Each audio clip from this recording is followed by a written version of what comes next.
To anyone that actually believes the moon landing happened and NASA went to the moon, I got some questions for you. First question, do you guys actually believe this piece of junk, plastic looking thing landed on the moon? Let's take a closer look at the moon lander. This thing seriously looks like it's made out of paper mache and f***ing cardboard.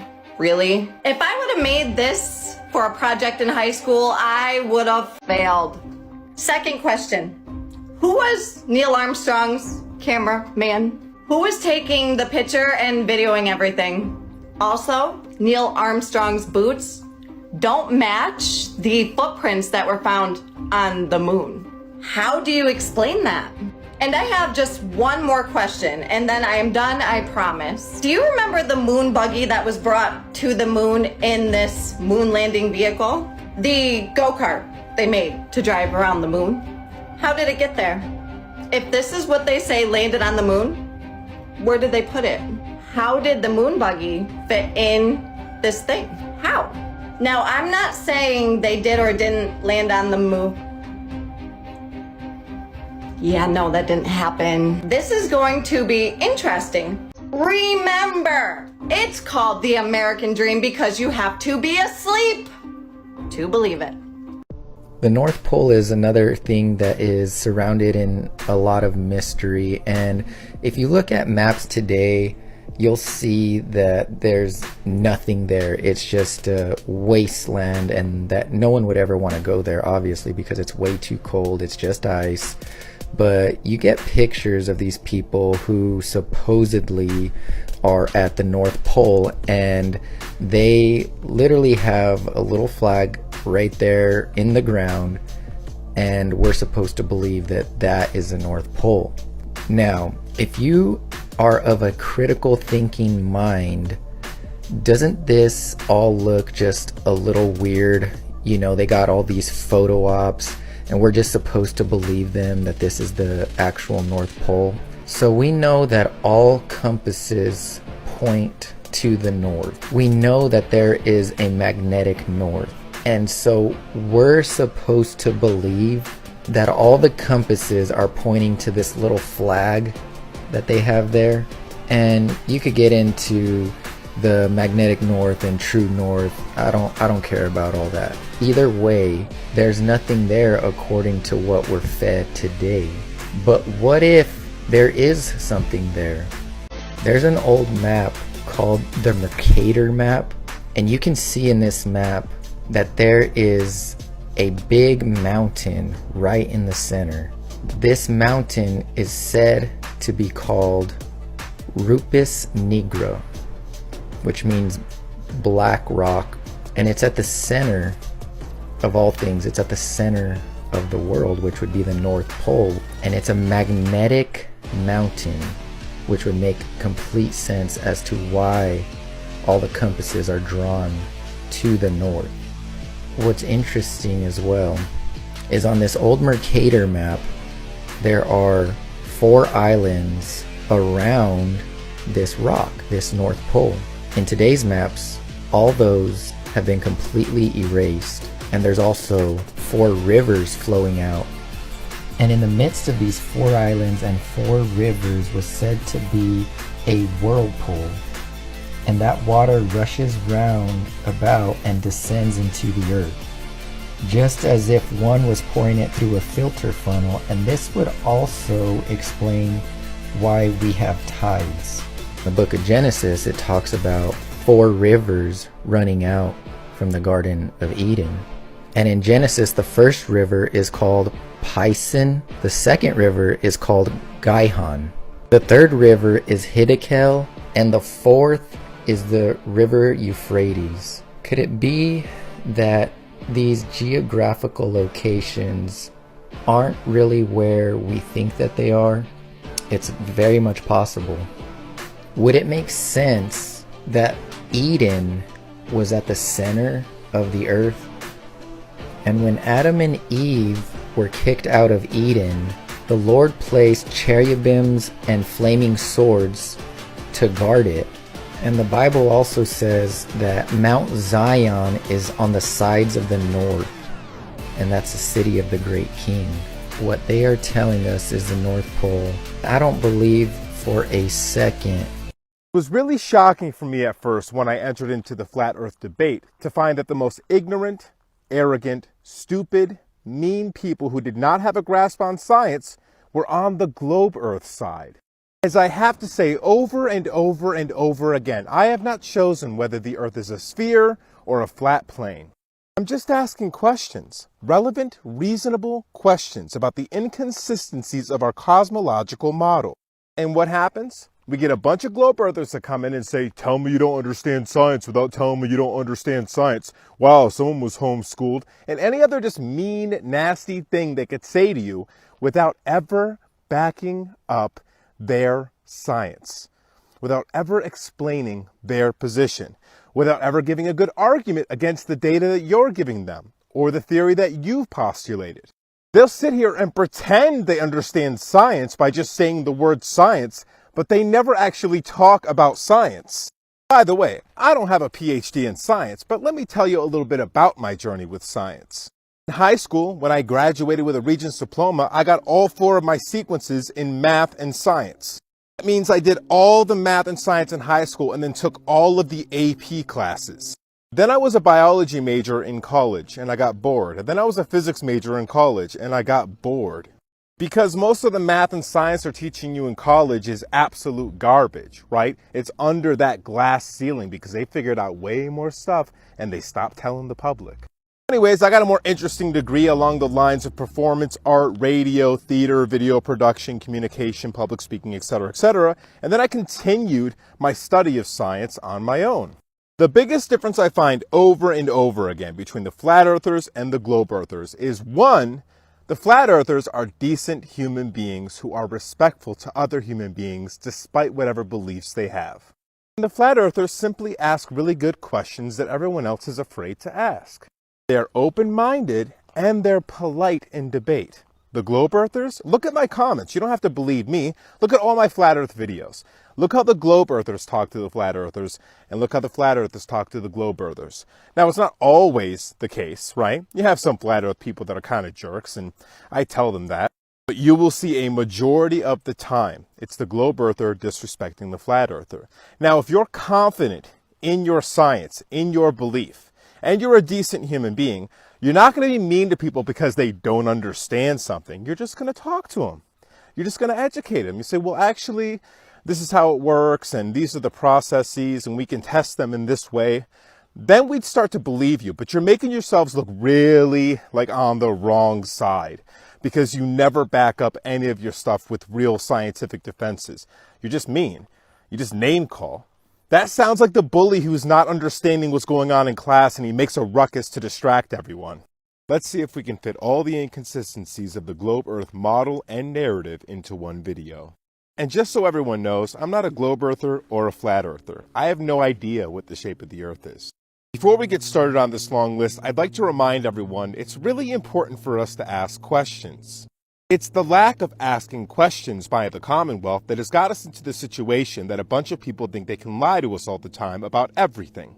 And because I already know what kind of responses and comments we're going to get on this video, I'd like to remind everybody, if you have the answer to a question, if you're informed and a decent human being, if somebody asks a question about flat earth, you should be able to just answer the question with your science and your logic and not insult the person's intelligence and walk away. Understand that just makes you look like a person who's pretending they know what's going on.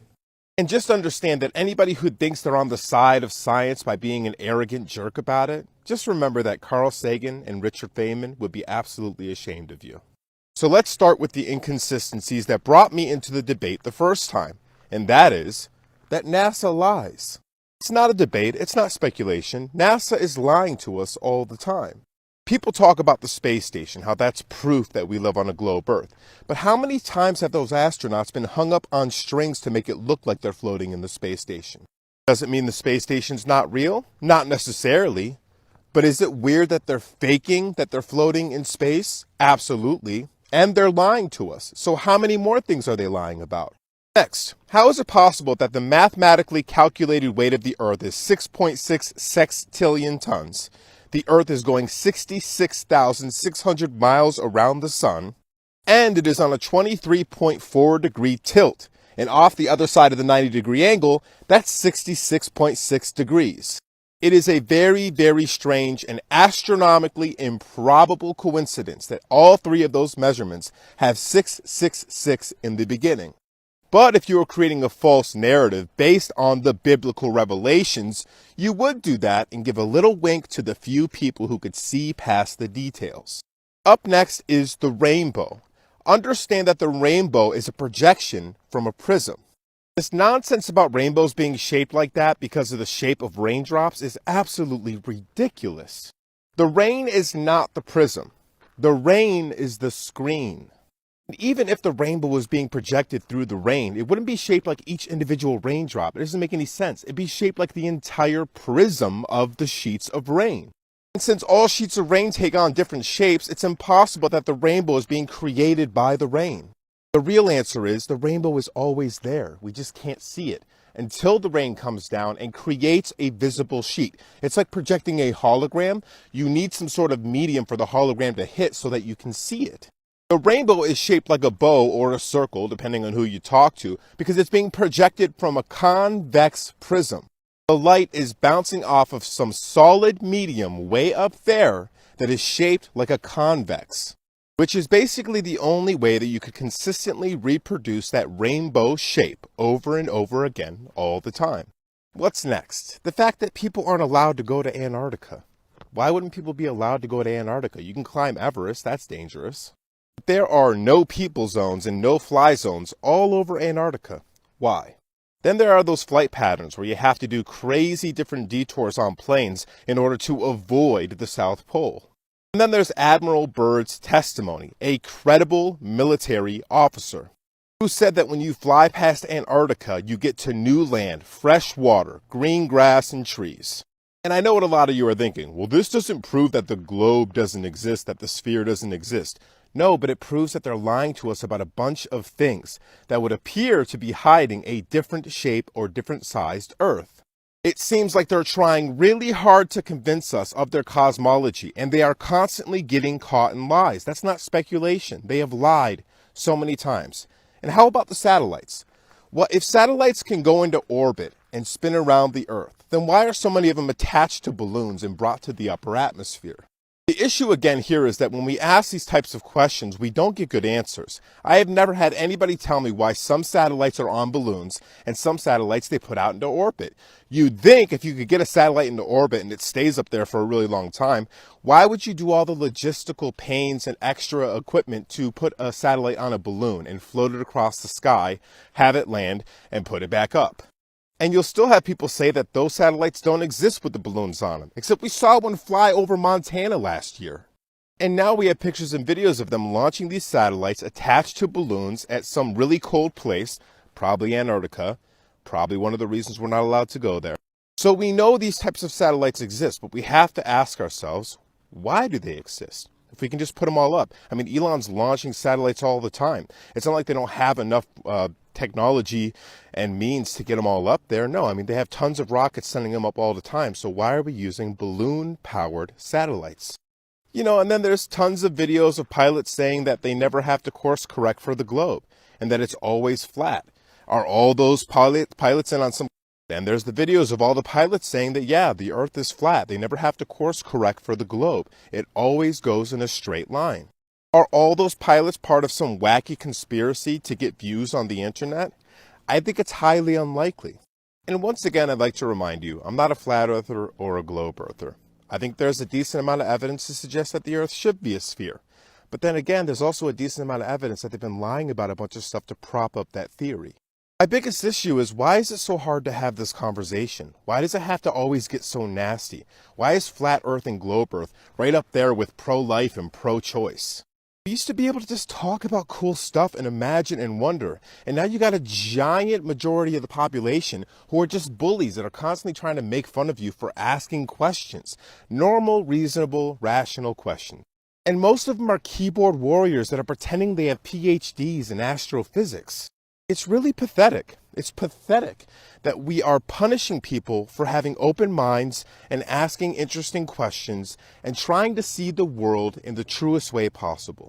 Which again only makes you look guilty as sin, as if you're trying to cover something up. Because if you were confident in what you believed in and you understood what was happening, you just explain it. You just answer the question. And don't get me wrong, it's not everybody being a jerk. At the end of the day, it's about compassion. It's about chilling out and letting people have interesting, strange ideas.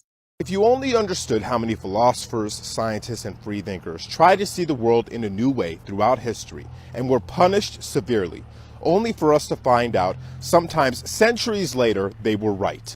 You might be a little more lenient when someone asks you a strange and uncomfortable question about something you thought you knew everything about, but the question itself brings into question what you believed. This globe Earth never made sense to me. How does water stick to a sphere? Logically thinking, water is not going to stick to this apple. Just like below the ocean there is land, just like if I put my finger in this and made a dent and put water in it, all over these dents, it's not going to stick to it, logically thinking. Because I'm sure we all know that under the ocean is more land, which is inside. And again, logically thinking, this model would mean that we're on Earth, not in Earth. And every time I think about being on Earth, that would mean people would be on the side of the side, on the side of the bottom, on the very bottom. How does that even make sense? This makes a lot more sense. This would be in Earth. And when you're in Earth, you can walk on a flat surface. And when you're in Earth, water finds its level. Am I the only one that think like this? The flat Earth map dates back over 1,000 years. This map is credited to being created by a Persian astronomer. His name was Al-Biruni and he lived between 973 AD to 1048 AD.